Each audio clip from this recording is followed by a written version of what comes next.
Joining me right now, Democratic strategist Donte Mills and Republican strategist Armen Kurdian. Thank you both for being with us today. Armen, was this strategy in terms of what all happened, all of the negotiations around this larger bill, Elon Musk coming out, getting a groundswell of public support, which led to the representatives actually maybe perhaps changing their decision, then showing those viral images that Elon Musk showed with the very large stack of the first version of the bill and then the tinier stack next to it of the bill that actually passed. All strategy, tactical?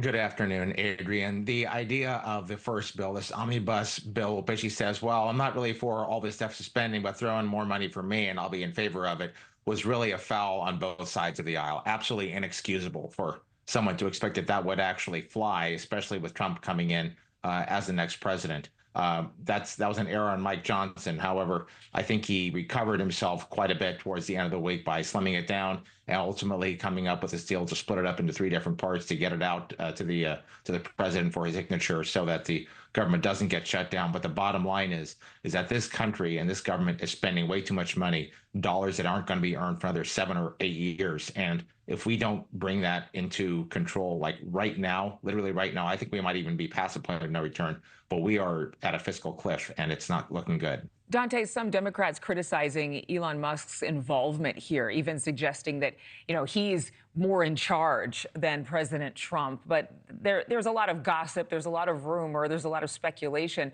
And then on the other hand, you have a lot of Democrats who support what Elon's doing to cut the corruption, cut the waste. I mean, we know we can't keep spending like this.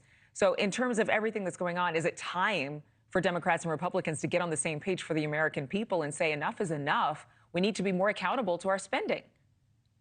It's been time for that to happen. And I don't want the smokescreen that I think is Elon Musk to really penetrate or distract us from what we need to be paying attention to. The purpose of this bill being killed, the first version of this bill being killed, is because incoming President Trump wanted the cap on the debt ceiling to be removed.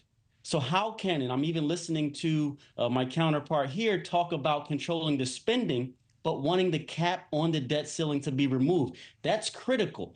And it's not a coincidence that incoming Trump wanted that to happen before he took office, so that when he takes office and starts spending, he can point back to the Biden administration when the cap was removed. So I'm glad that they didn't allow that to happen, that the cap still remains, and that there will be some control over the spending, because we do need to get it under control. And I think both sides of the aisle need to come together to do that. And this defense that they played this weekend, I think was the first step. Armen, looking at what we just saw with the GOP and some of the responses from those in the House, that thin majority that they'll have when whoever the speaker is. I mean, of course, if Trump says Mike Johnson's the speaker, it's going to be that he is the speaker. But in terms of Democratic and Republican support, what is the chance that any of these individual bills get voted on one at a time, or as a so-called clean bill versus the kind of CR, continuing resolution, that we've seen? I think they're going to pass because they need to. Mike Johnson has an exceptionally challenging job in front of him, and frankly, if the Democrats had a 2 or 3 seat majority, that whoever was the speaker would have the same exact problem. However, Johnson does need to remember and keep in mind that Trump is the incoming president, and the groundswell of support for getting government under control, because government is out of control. We are spending and wasting way too much money in all sectors of government. I can tell you myself, from being in the Defense Department and being a part of defense acquisition, you could cut billions of dollars out of the DoD and not lose anything. The taxpayers would lose no value, actually gain value by changing the way we actually spend money. A lot of it has to do with process.